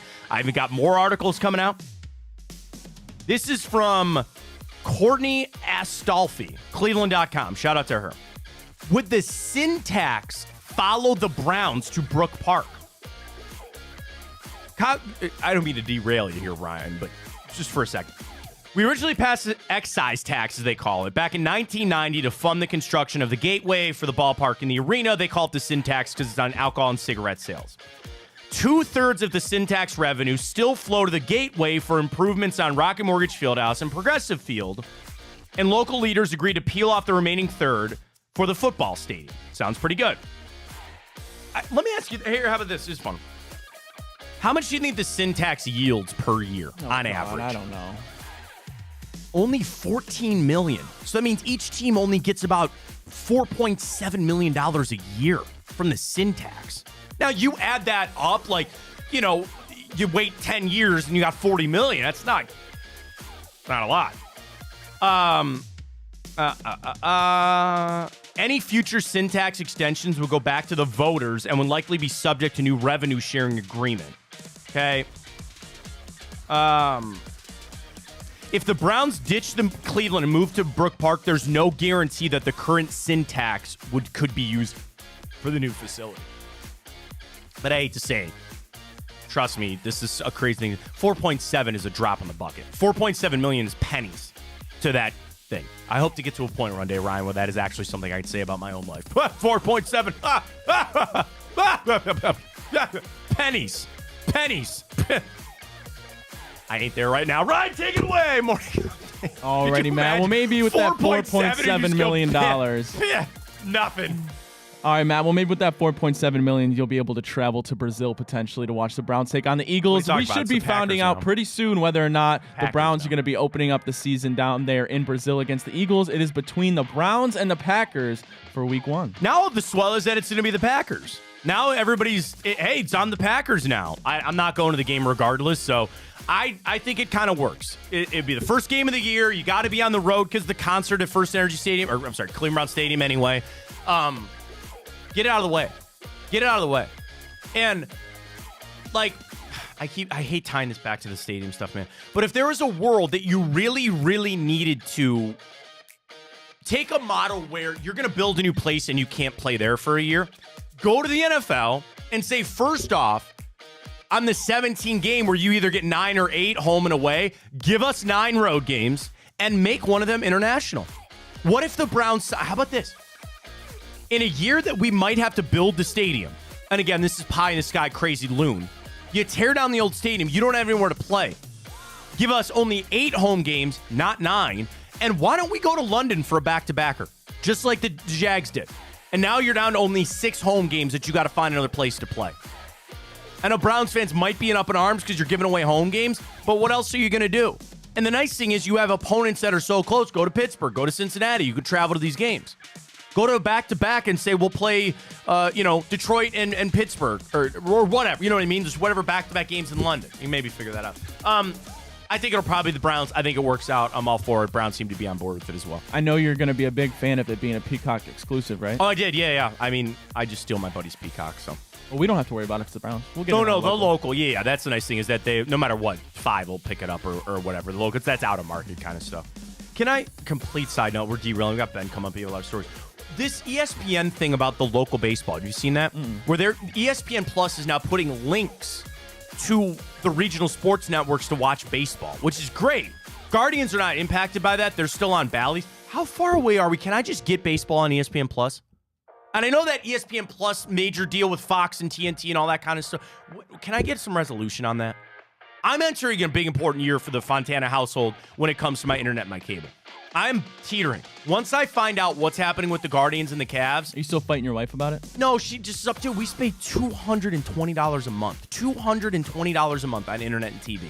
Let alone on top of the other apps that we pay for. It's insane, bro. It's insane. And I need to get the sports figured out. She knows what I do for a living. She knows where I'm at. I just need to get this figured out so I can know what direction to go in. I tell you this. I'm about to pull the trigger on Fubo because they have Bally's, and now I figured out I can watch live sports on HBO Max. I pay for HBO Max. I don't need TNT. That's where I watch the tournament. Yeah. I digress. Continue on, Ray. Alrighty, well, the Cavs are taking on the Hornets for the second time in 3 days, Matt. And now the Bucks lost to the Lakers in double overtime means the Cavs are only 2 games back from that 2 seed, so a chance to creep up there tonight. It's all this balancing of trying to get back up to the 2 to hold off to the 4 and the 5 teams. Win your games, baby. That's it. You have no business losing to this Hornets team. They're tanking. They're trash. They're horrible. I just want the over to hit. I expect the Cavs to put up some more points. Hornets should be back at home. I think that helps out. Don't forget about our boost up at Tipico. Use that code Fontana100. Jump on it. Get it done. Cavs. Already, Max Matt. back tonight? Probably not. I would say, if I was a betting man, I would say no. But throw him in for a couple. If he's ready to go, throw him in for a couple minutes. Already, well, the Indians, wow. Guardians, excuse me, one more day, Matt, good, man. Before they open up the season as they take on the Oakland Athletics. Let's go. 10 p.m. slated for the first pitch, Matt. We're going to be up late tomorrow night. I'm so excited, man. And there was an article about Miles Straw still being able to contribute to this team at some point this season. Do not forget that the lineup and the guys that are up with the squad right now, it'll not be that way in 3 weeks. They always change these things. I know you want Manzardo. I know people are watching the Rubber Ducks or Chase the Lauder. Dude, I'm so happy baseball is back. I'm thoroughly excited to see this team. And I'm the ultimate fan, as a lot of us out there are. I'm talking myself into them winning the AL Central. There's 3 teams that are just ass, that just are so bad, and you're not one of them. Watch out for the Royals, though. Watch out for them. And everybody's looking up at the Minnesota Twins. What do you think the Minnesota, come on now. You're going to have a look at this thing. You're going to have a look at it. If the starting rotation can be what you think it is. Okay, one other thing. I saw this. You know Brian Shaw, not that Brian Shaw, the other Brian Shaw. You know Brian Shaw, the former weather guy? No. You follow him on Twitter? No. I follow him on Twitter. He's a good follow. And he sent this thing out. He loves baseball. So he sent a tweet out about some of the major extensions that the Indians/Guardians have done over the years. And he goes all the way back to like Kipnis and all that. He's talking about extensions for players that were in-house. The average date is like next week. So the whole point of what I think Brian's getting to, what I'm getting to is maybe there's something. Josh Naylor. No, please, guy. I don't mean to crap. You are on a Josh. hater. I know. There's something about him, man. I don't know. I like Josh Naylor. What is it? What's about him you don't like?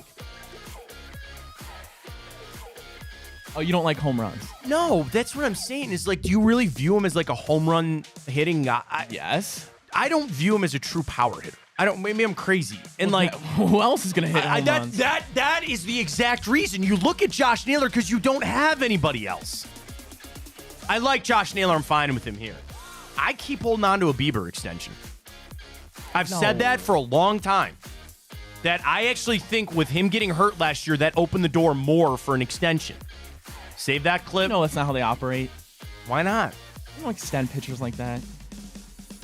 His velocity's back up, man. Oh, great. If he's back to being the guy that you think he is, here's 5 years, $80-some million. It's crazy. I'm just saying, I know it's not going to happen, but just on the off chance that it does, I can gloat and say I was first. Alrighty, right. Matt. Well, we know the Shohei Ohtani saga is continuing here after Ippe Mizuhara, I hope I pronounced that right, sorry if I didn't, was fired after stealing allegedly $4.5 million from Shohei Ohtani. Los Angeles Dodgers manager Dave Roberts was asked if he was concerned about Ohtani no longer having him by his side. He said, actually, I would argue that it's going to help relationships internally because there's no longer a buffer. I've already seen it the last couple days. I think Shohei's been more engaging with his teammates, and I think there's only upside with that. Well, you can't blame Ohtani. That's one of the things in sports that we need to do a better job, maybe as a society, but social media, the sickness and disease that is social media. Shohei Ohtani has a personal life. Remember when it was breaking news that they found out who his wife was? Yeah. What does it matter? That's his business. With social media, people all of a sudden feel like they have the right to invade people's lives. If I'm in that clubhouse, if I'm Freddie Freeman, if I'm Mookie Betts, that's your business, bro. That's your thing. And I'm here as a friend. I'm here as a teammate. I wouldn't look at Shohei any differently. That's his business.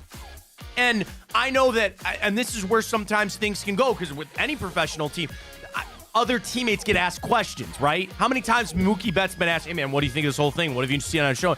And I would respectfully say, I appreciate the question, but I don't get angry at Shohei for that.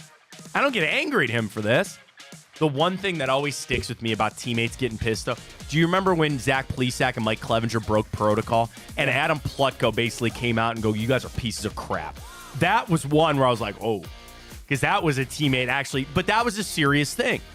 You were breaking protocols. You cost this team, things like that. Shohei, I believe what Dave Roberts is saying is true. You got that guy out of the building. You don't have to worry about him anymore. And you move forward with Shohei Ohtani, who's supposed to be one of your best players.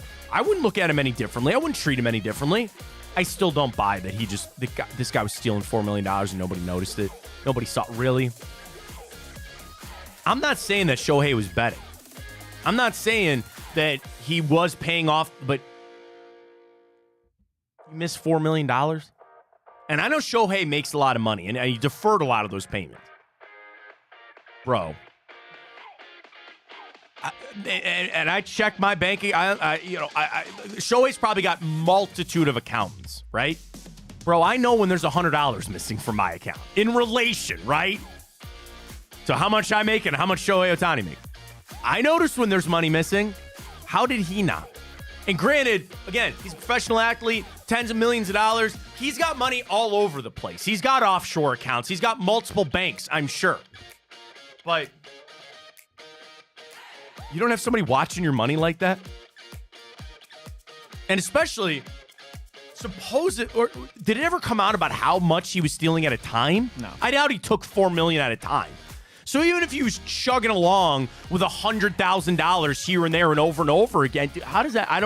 There's something I don't like. There's the stink for me in that about it. Now, this isn't a big deal. Now they're investigating, right? You know what baseball doesn't want to find out? That Shohei Ohtani was betting. That's what they don't want to find. And sometimes with these investigations, you got to remember, they're not going to find what they don't want to find.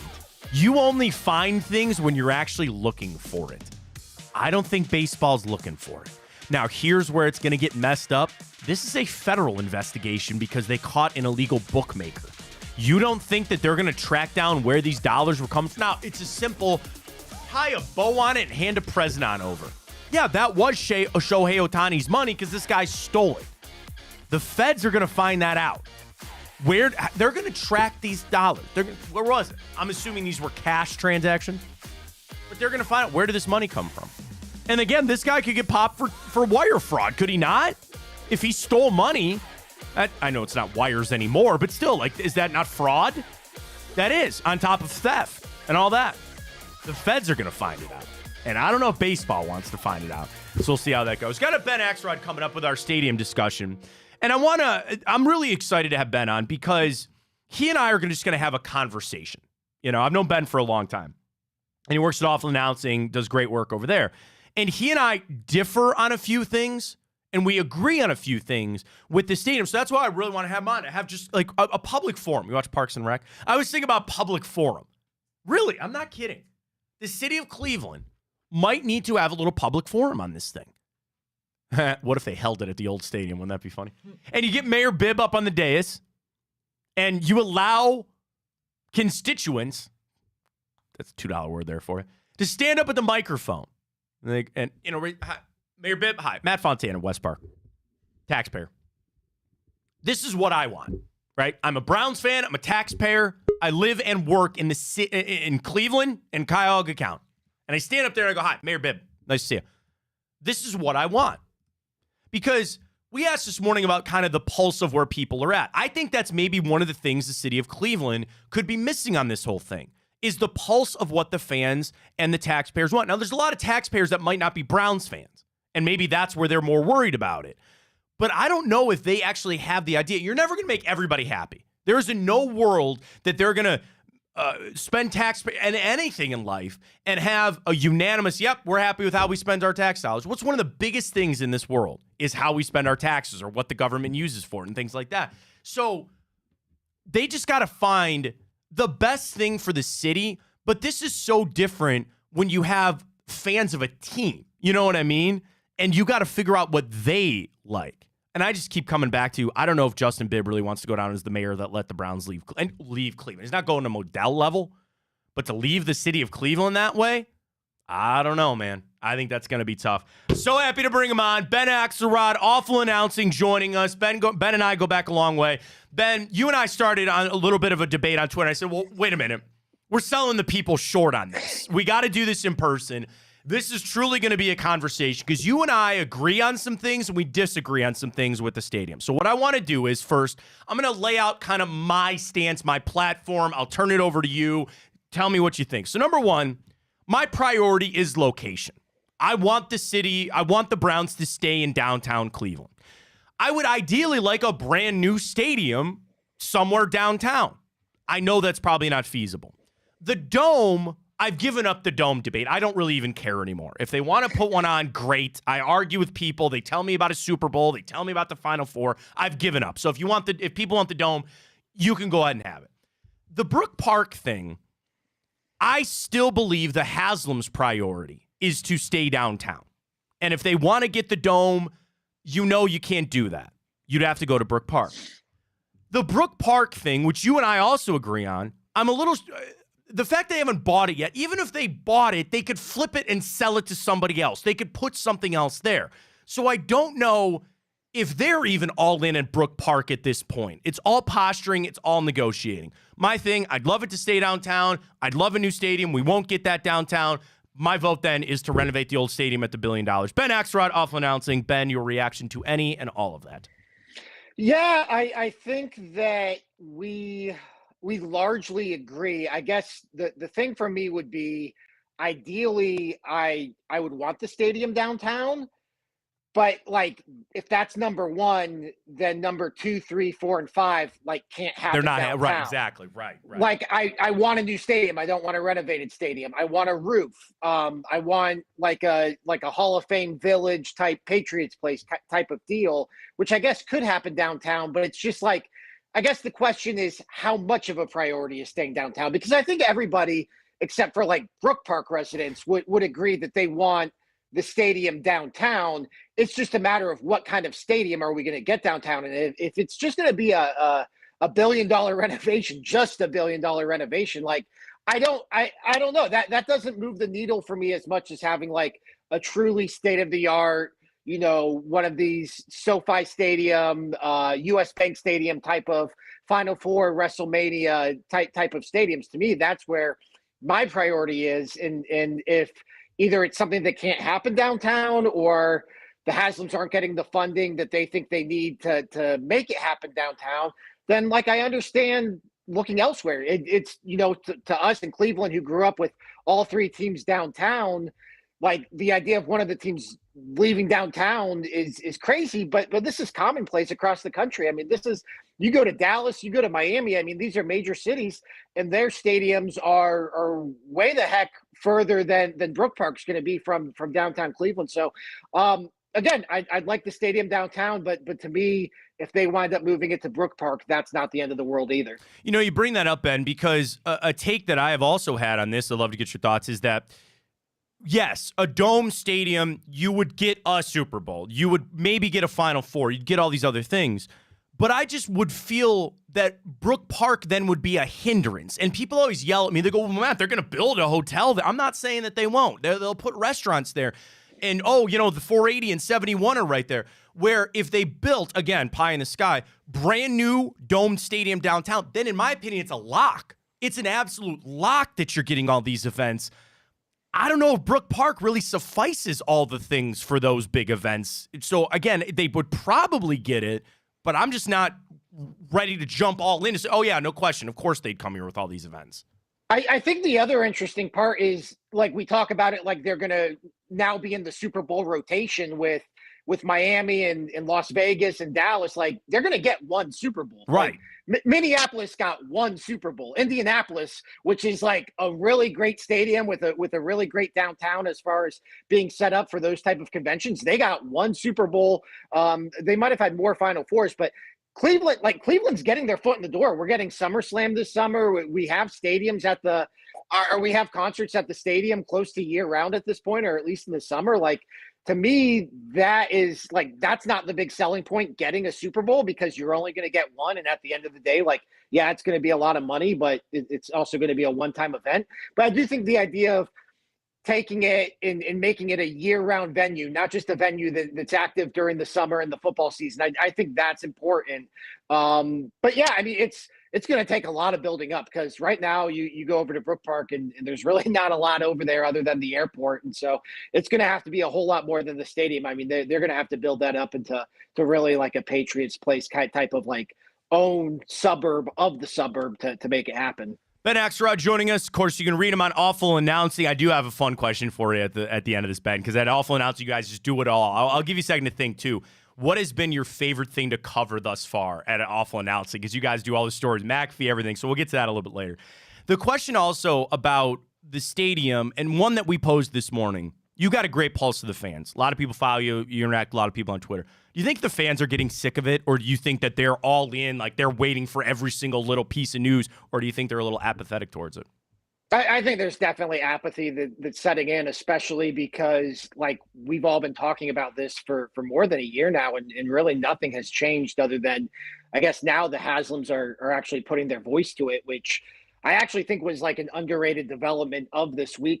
This is the first time the Haslams have publicly acknowledged like that they would be interested in having a roof, and that if they can have a roof, that can only happen if they move out of downtown. And like, to me, it's probably not an accident that they said that. So, but again, like all this stuff, like it's all negotiations. Like we saw that with Chicago. Like Chicago, I thought it was a done deal. They were moving to Arlington Heights. I had no idea that, that wasn't a done deal and that they were even in play. And then all of a sudden they completely shift, and now they're building a new stadium downtown, and that's all settled. So, I think for fans, like, this is not really the fun part of sports. The fun part will be, at least as far as the stadium, when it opens, which is like going to be 2029 at the earliest. Right. So, I don't, this is like a whole lot of like, hurry up and wait. I don't think this is I don't think these conversations are like that interesting to the fans. And I think ultimately, like, whatever happened, like, people feel passionately about it. And I know there are like some diehards who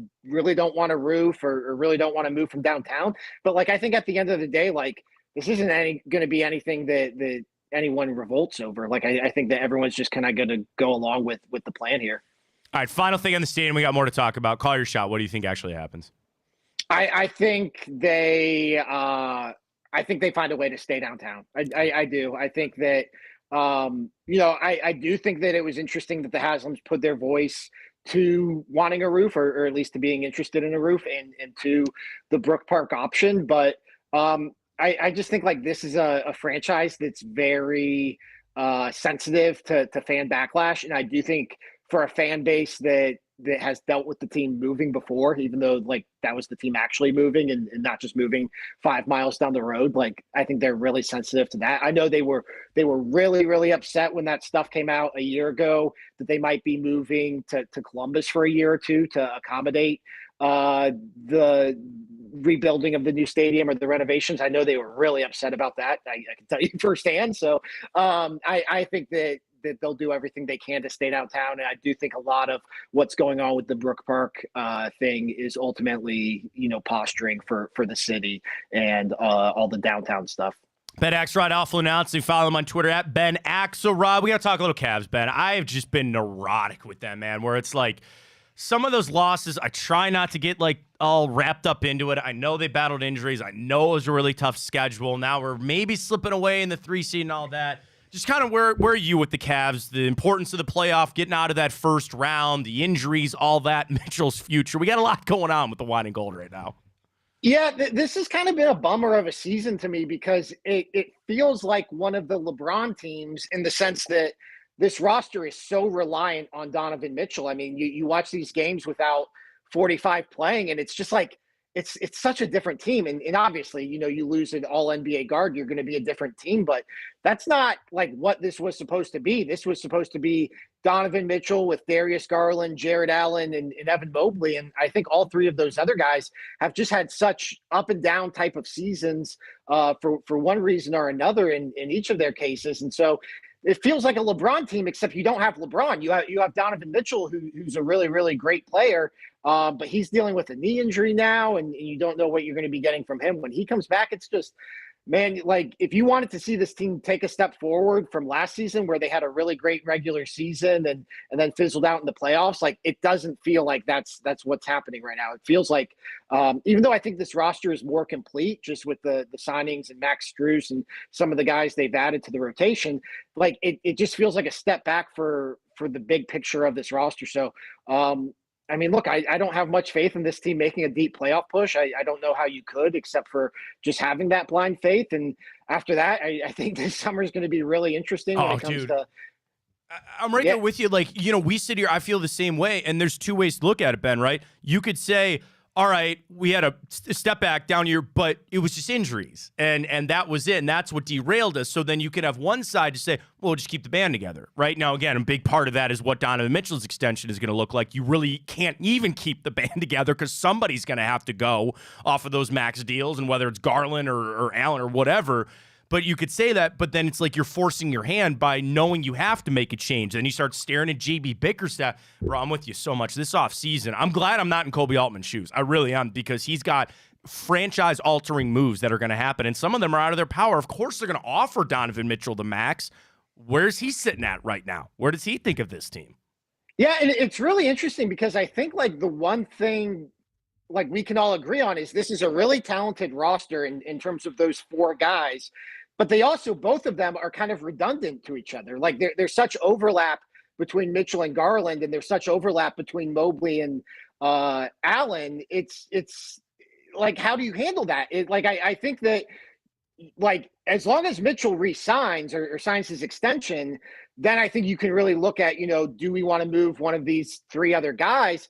If he doesn't sign that extension, then you're looking at not only dealing Mitchell, but you kind of have to keep those 3 guys because it's just such a collection of talent for a franchise that ultimately is going to have a hard time attracting talent. So what Mitchell does is going to determine everything else. But if he does sign that extension, like I think everything else is on the table for this team. Ben, always appreciate your time. I got to wrap up with that question. I love reading you guys at Awful Announcing, and you post so many fun articles. Because basically, tell everybody what you guys do at Awful Announcing. You guys consume a lot, and you basically pare it down for the people where, hey, this person said something funny, or there was this gaffe over here, or just basically big things that happen on sports shows, across the country. So what has been the one, has it been the Aaron Rodgers stuff? Is there something that you really have enjoyed following along? Maybe you thought it was the funniest or the most interesting so far. I would say this calendar year, but I'll leave it open to you on the funnest thing that you've had with Awful Announcing so far. Yeah, so we're a sports media website, and so we cover sports media at large. So sometimes that's announcers messing up or saying something stupid on air. Sometimes that's, Aaron Rodgers going on Pat McAfee and spewing conspiracies.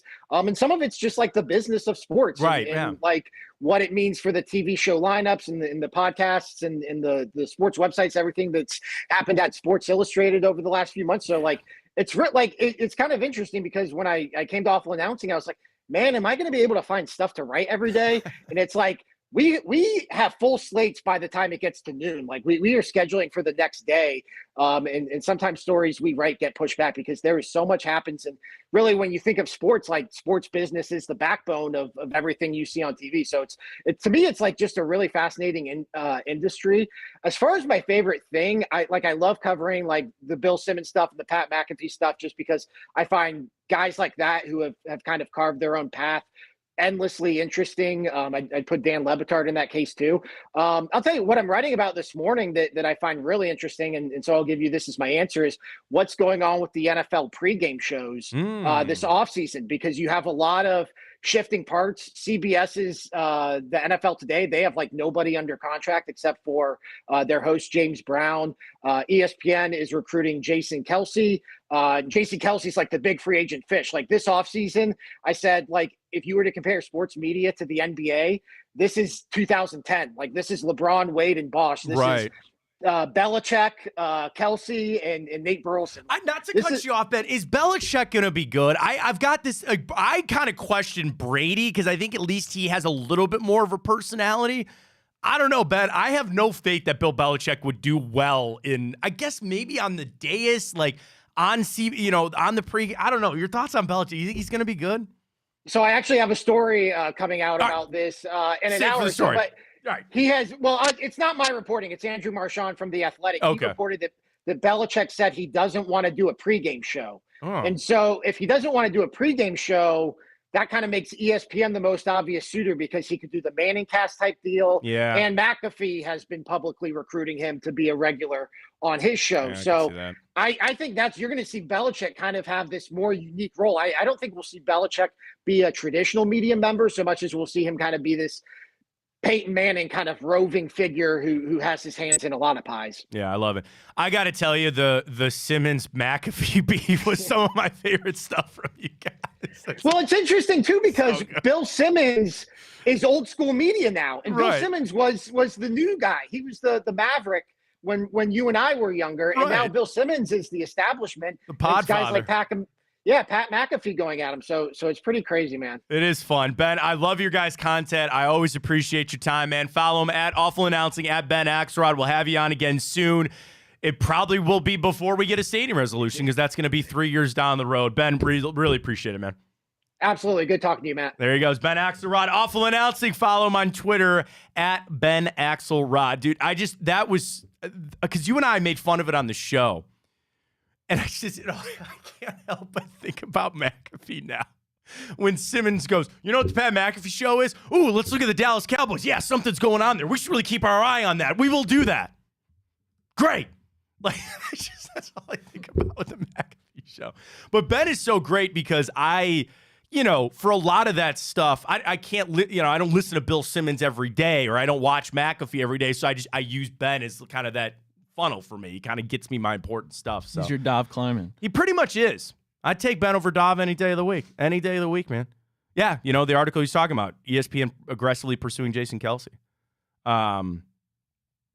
Kelce, I think, will be Kelce's. Yeah, he'll be really he's good. Gonna be really good.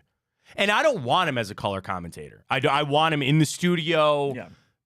Again, I could talk to Ben for an hour. The Manning cast. You guys really think that that's hitting the way that they intended? I don't know. I think this year was a letdown for me. Yeah, I'm indifferent about the Manning cast. Like, sometimes it's funny. I like Eli's dry humor. I think they bounce off each other well, but sometimes it misses. I will scream this from the mountaintops. Get them in the same room. Yeah. They continue. And I know they're professionals, even now in the media sense. Them being apart just doesn't work. They talk over each other. You could tell so much that Peyton's the older brother. Because he cuts Eli off, and he doesn't even let Eli fit. And I think Peyton has more of an exuberant personality, so it kind of works that way. Get them in the same room. Their guests, they didn't have so many, which I like. I actually kind of think I'd be okay without guests. I just want to hear those guys talk football. They got to be in the same room, though. Yeah. That's my biggest thing. I thought it was interesting. I want to talk about this for a second. Yeah. I thought it was interesting because I think Ben was spot on when he was talking about the Cavs. He said, this season as a whole, it does appear that it was a step back from last year, whether you want to attribute it to the injuries. Yeah. But then you could turn around and be like, Ryan, shut the hell up. They're 2 games back from the 2 seed. It's such a weird dichotomy. Okay, right. And you want to know my comeback to that would be? Sure. You are still in nowhere near the same realm as the Celtics. You are in the position because the Sure, but the Milwaukee Celtics- Bucks took a poop. You're in the position you are because Joel Embiid tore his knee up. You're in this position because the Knicks are bad. If you were in the West at 44 and 28, you'd be fighting for the 5 seed right now. Yeah, I get That it. I get where you're coming from, right? And it actually is a source of positivity to talk about the Cavs are still in this thing. But I look at it to say, you're right. And I love Ben put it the right. This year was a bummer. This year was a giant bummer for you. Didn't have your development on these guys that you would hope. Yes, the injury, and that's kind of my point. Kobe Altman sits down. I'm assuming he's got a nice, beautiful desk like I do. And when he sits down at that desk, he probably has a nameplate. I don't have a nameplate. And he sits down and he goes, "The hell are we going to do?" And the thing is, you're getting your hand forced because you can't just run it back. You cannot just run it back with these guys. It's first off, the hell's Donovan Mitchell going to do? Then you frame your whole outlook on that. And then is Darius Garland here? Is Evan Mobley here? Is Jared Allen? You can't make this. I'll tell you this. If Donovan Mitchell comes back, one of those 3 guys is gone. There has to be Darius. It just has to happen. It has to happen. You get bounced out in the first round. Okay. If you're saying it's got to be one of those 3 guys, how can you sit here today and say it's not Darius Garland? I'm glad you said that, so I didn't have to say it. So I have to be continued honest. And not even to hate on Darius Garland, but if one of them has to be gone, right. you're not trading Mobley because of the prospect you have. No. You're not trading after Jared this Allen's an season. animal. You're not trading Jared He's Allen. so good. Absolutely not. Darius has to be the odd one out then. Say you get bounced out again in the first round. What do you do with JB Bickerstaff? Now. Can. Right. Can. What does that then say to Donovan Mitchell? Sorry. Maybe Donovan would be okay with it. He'd understand, or maybe he really likes. There's just so many moving parts, man. It's so hard right now. Getting rid of the coach before you do a player. You always get rid of the coach before the player. Absolutely. All right, you want to jump right in? We're at 36. Here's what we got to do. We got to do time hop. We got to do the grid. We still have to get to our bracket. We'll remind you of the boost. I've got some other things to get. You just want to get right to time hop? Oh, you want to do the grid first? You want to do the grid first? You want to do time hop? What are you feeling? Are you feeling good on the grid? I mean, all right, do the grid. Fire it. Let's go. Immaculate grid. We should have kept Ben on for this. He'd ace Pat here. Pat's here. All right, Pat's inserting with us today. Learned a little bit. So here we go. Immaculate grid, up and down, side to side. Our statistical category, Ryan. Hall of Fame. Oh, okay. Now, the statistical category has never been our problem here. Yeah. Right? We're in an iffy spot right now with the Immaculate grid. And we got to hit it here. We got to go quick, though. All right, we do. 9 minutes, go! All right, Packers, just want to do Brett Favre? Sure, Brett Favre. It is Favre, isn't it? Yeah, because a V is before the E, or for the R. Give Raiders. that money back, by the way. Better not talk about it. Raiders, Kenny, is Kenny Stabler in the Hall of Fame? Man, I don't even know who that is. You don't know who Kenny the Snake Stabler is? No. What? Yeah. What do you I go somebody else then. Charles Woodson. Wait, Yeah. Yeah, no, but I'm saying, did he work for any of those other teams? Oh. No. All right, good. Charles Woodson. Commanders. Ooh. I mean, Who? Doug Williams. did he make the Hall of Fame? I mean, he won a Super Bowl. He's the first ever African American quarterback to win a Super Bowl. I don't know if he made the Hall of Fame though. Crap. Because I would say it's got to be one of those guys. Riggins, I don't think made it. Like somebody off the Hogs. Got to be somebody off that line. I don't anybody on. All right, skip that. We'll come back to it in a little bit. All right. All right. Which team would you want to focus in on? It's on Cowboys, I guess. All right. Cowboys, Packers.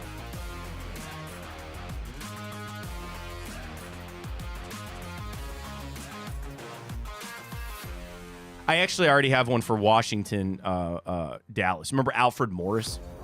Yeah. Did he not go to the Cowboys? I think he signed a free agent deal there. Go Alfred Morris. All right. What a pull by me. All right. Washington Bears. Oh my gosh. Not Santana Moss. Oh my God.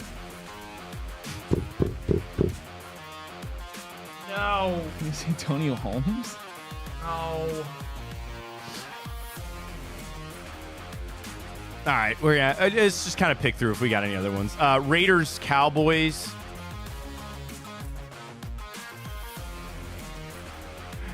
Raiders, Cowboys. There's got to be like a legacy one that we're missing on this one too. Darren McFadden? Yeah. I think for the boys, right? Yeah, I think he Didn't did. Yeah, let it rip. I think that's another problem that we're having here. We're not just letting things rip and then we get all messed up here. I like Darren McFadden. All right, that's good. Raiders, Bears.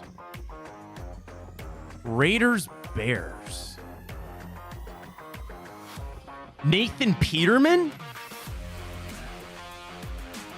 I don't know. Did he play for the Raiders?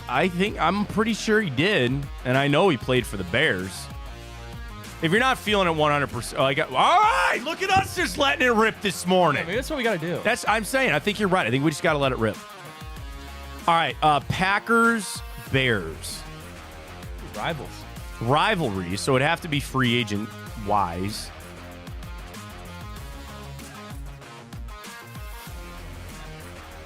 I'm going back to like Amon Green, like Donald Driver. Oh man. When I talk about I am reaching into a barrel and we're not going elbow deep, like I am shoulder deep into this with Darnell Dinkins. Okay. Who? Now, he played for the Browns. He was a tight end.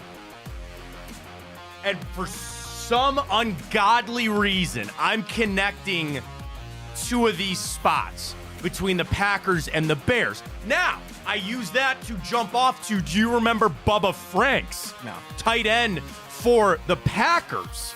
And for some reason, I'm getting loony here. There's a Bears connection there that I don't know. So give me a name. Bubba Franks.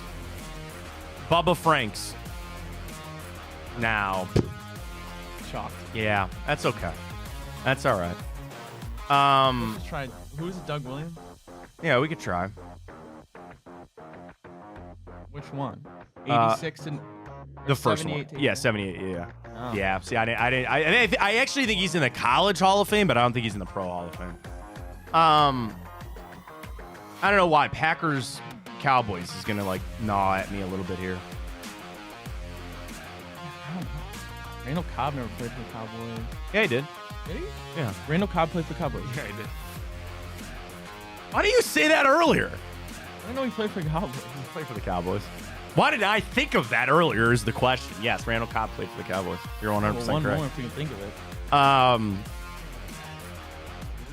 don't know. You want to go deep there with Darnell Dinkins? I'll leave it up to you. The Packers Bears? Yeah. Dinkins? Yeah. I bet you $1,000 he didn't play for either one of those teams. Yeah. All right. Let's see some Washington Hall of Famers. Yeah.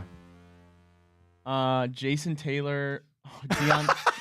Darnell Dinkins didn't play for either one. Deion Sanders, duh. For who? Washington. He played. Oh, Hall of Famer. He played. Dumbass. Oh well, whatever. Sammy Baugh, Andre Reed. Yeah, I should have got Sammy Baugh. Yeah. All right, I'm looking at Bubba Franks now. Bubba Franks, I know he only played for the Packers and the Jets. My bad. Did you already close it out? Yeah. Oh, I was going to say, there was the other corner I wanted to get. All right, you want to go to timeout? Yeah, let's do timeout. We'll do it quick.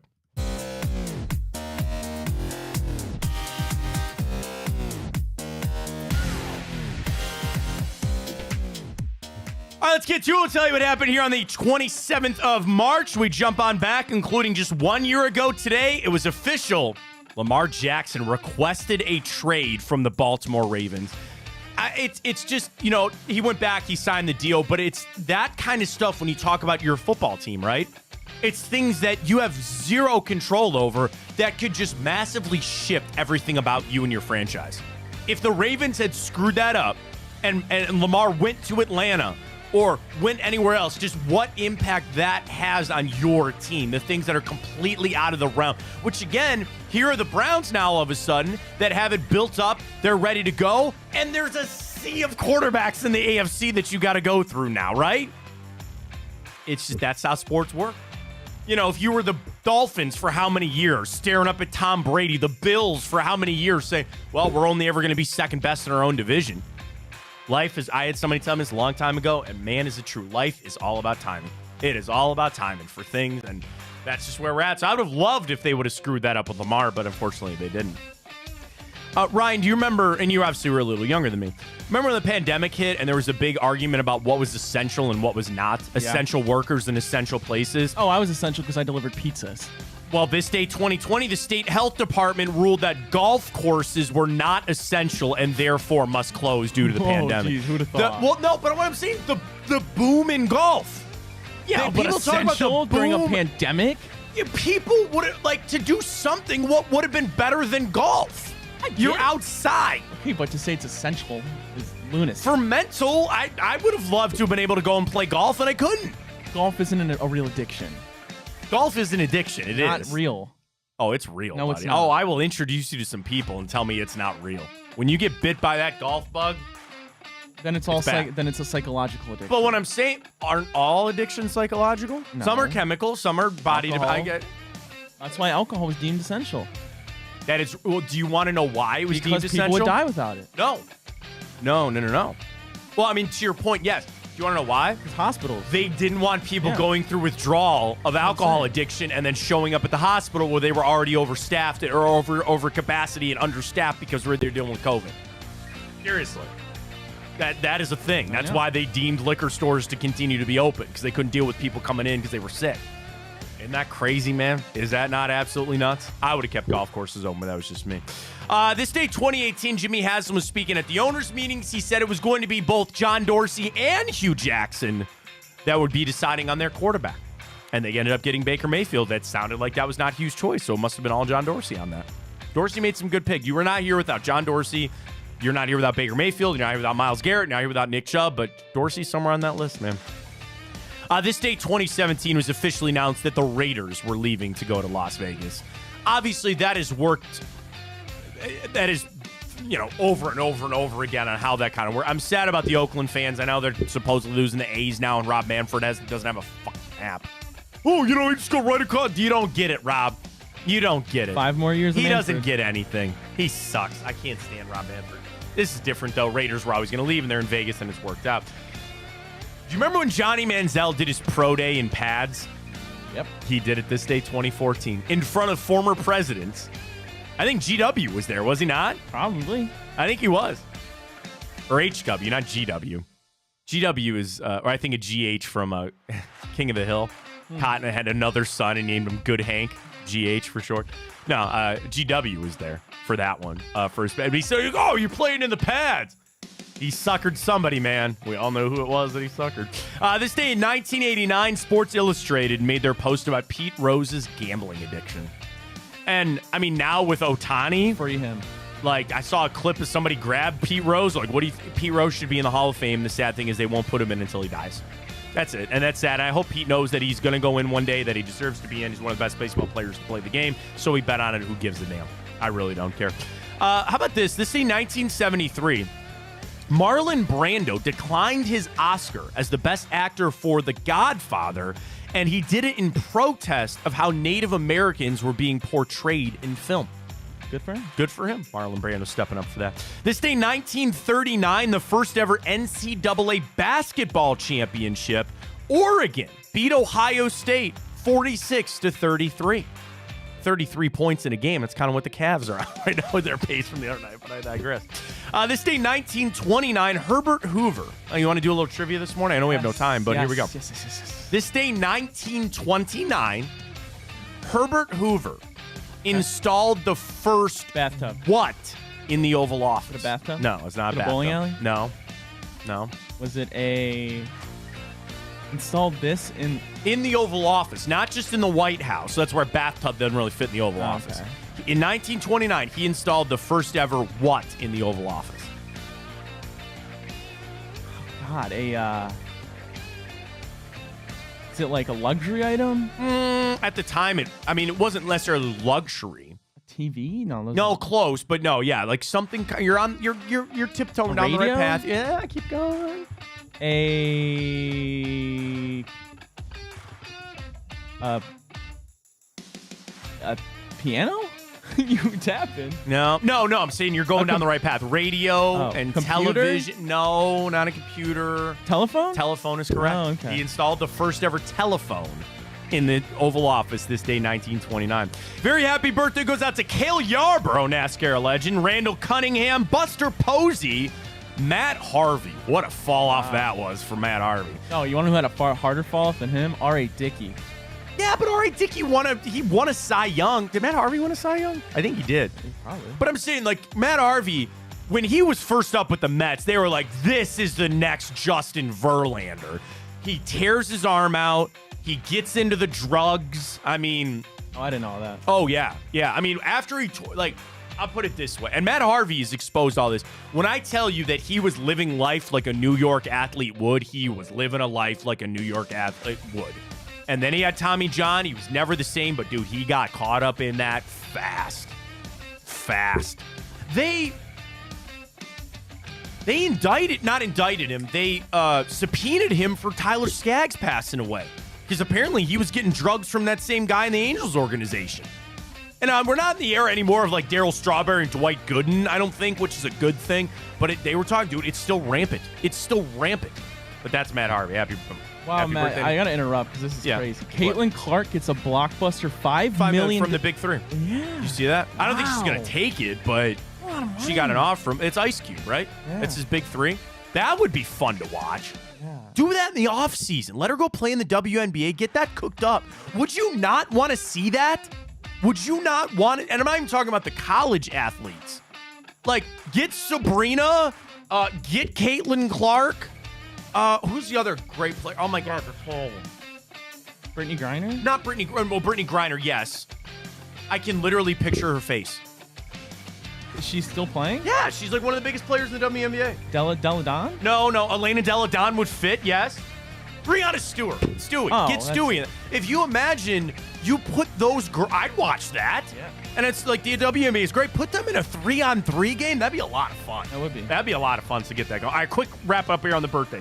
Del tab my crap. Wrong tab. All right, here we go. Randall Cunningham, Buster Posey, Matt Harvey, Elijah Moore, Cleveland Brown, Mariah Carey, Quentin Tarantino, and Fergie. I saw that. What's your favorite Quentin Tarantino movie? Oh, God. Inglourious Bastards, because I haven't seen Pulp Fiction, which everybody freaks out about. Inglourious Bastards is really good. Inglourious Reservoir Dogs is really good. Reservoir Dogs is fantastic. Once Upon a Time in Hollywood was really fun. Yeah, it was okay. I feel like you're either a giant Quentin Tarantino fan or you're not. It's like there's no middle ground with him. All right, a movie and a television show for you this day. All right, this day, 2005, TV show. It goes down as one of the longest running and most successful medical shows that has ever been on TV. And in fact, I think they are just now finishing the whole thing up. Grey's Anatomy? That is correct. Ellen Pompeo was the highest paid TV actress for a long time because of that TV show. That's a great bracket. Best medical TV show of all time. Oh, House, 100%. ER. House, hands great. down. I wanted to get into House so bad. It's so I good, thought Matt. I would love it. I've seen like episodes here and there. And I tell you, like, if I get to a point of like binge worthy, dude, it's so good. There's always this joke It's on Peacock. about my generation, about when I get to the retirement home one day, you're just gonna walk down and hear the Parks and Rec and the Office theme and all that. That's probably when I'll get into House. So good. 40 Matt. years from So now. good. 40 years, God willing, I'll be there for it. All right, final thing, television show. This day, 1992. Two guys who start hustling one another come together on the same team to go win a charity basketball tournament. It's a TV show? No, it's a movie. Oh, it's like plot for a movie. Movie, and I think it's coming back. I think they're remaking it. Pat's got it. White Men Can't Jump. Okay. What a great movie. Never seen it. Oh, my God. Wesley Snipes, Woody Obviously, Harrelson. I know of it. Woody Harrelson with hair, by the way, while he's Did still you at it. watch? I know they made one with Jack Harlow, a new one. Is that the new one that they Yeah. made? I'm sure it was crap. I'm sure it was utter crap because the first one is great. The first one is awesome. I was just on TV the other day. White Men Can't Jump. All right, bracket, let's go. Best bar in Cleveland. Downtown, Tremont West 25th, groups 1 and 2, Ryan, are winners. Alrighty, well, Group 1, Flannery's comes out on top, and Group 2, Clevelander comes out on top. I voted Hotes, but that's fine. Going today, Group 3 and Group 4. Group 3, Raleigh Inn, Literary, Barley House, City Tap, and Group 4, ABC Tavern, Parnell's, Thirsty Parrot, and Inferno. Oh, I'm between Thirsty Parrot and what was the other one? The number 1 seed in Group 4. ABC Tavern. Those two are tough for me, and then the other one, City Tap and Probably City Tap. Get my vote there. That's a tough one. All right, well, Matt, before we wrap up, yeah, let's get to it. Boost, here we go for tonight, Cavs. Let's go. We're riding the over on this. They've got low over-unders, 206. Last 3 games between the Cavs and the Hornets, we're going to be close. Last couple of games for the Hornets, it's going to be close. We need some scoring. If Max Strus can play tonight, I think that will help. We just got to take the over on 206. We need a couple of shots there from Karis LeVert. Now, here's the twist on Karis LeVert. He's only hit 2 threes in a game once over the last 2 weeks. You're saying, Matt, you're insane. The good news is he's still averaging almost 4 3 attempts a game. I'm just going to need him to keep shooting volume and see a couple go through. And then the lock of the century is, of course, Jared Allen, 12 rebounds. I actually think he's rebounding better when Mobley's back out there. We'll wait to see if Mobley plays tonight. I hope Max Strus plays. 3 legs. Ryan, our boost up to Tipico is to what?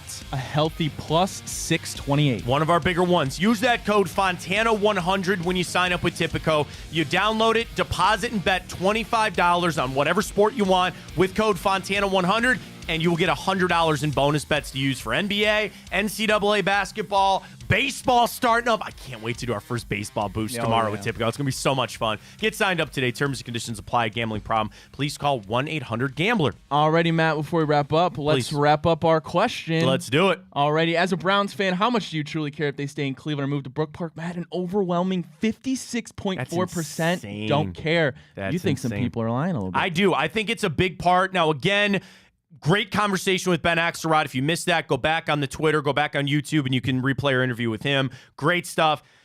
I think it's apathetic. So it's like people care, but they're just tired of caring. Well, I put apathetic as an option. I know you did. I know some people might not necessarily know what that is. I don't know. Twitter's a weird place. Great stuff today. We got Drennan tonight, right? Yes. Yeah, Drennan tonight. Bonus time with that. So enjoy it with Bruce tonight, and we'll be back tomorrow. Tournament back. We got opening day tomorrow. Let's go. Let's go. Can we do somebody hits a home run in our boost? Absolutely. Absolutely, we'll do that tomorrow. Josh Naylor, since you have a problem with him? That's fine. We'll do Naylor, and I'll shut up, and I'll take the money. That's fine, too. I'm all for that. We'll get to it tomorrow. Opening day. Celebrate it. Go get it tonight, Cavs. Enjoy the hell out of it. We'll talk to you tomorrow. For Ryan Tyler, I'm Matt Fontana. As always, take it easy.